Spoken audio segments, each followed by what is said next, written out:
మాట పలుకు తెలియనిది మాటున ఉండే మూగమది కమ్మని తలపుల కావ్యమయే కవితలు రాసే మౌనమది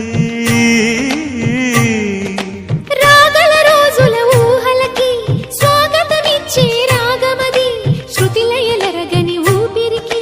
స్వరములు కూర్చే గానమది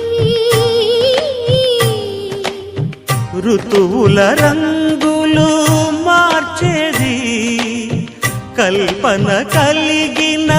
మది భావం బ్రతుకును పాటగా మలిచేది మనసున కదిలి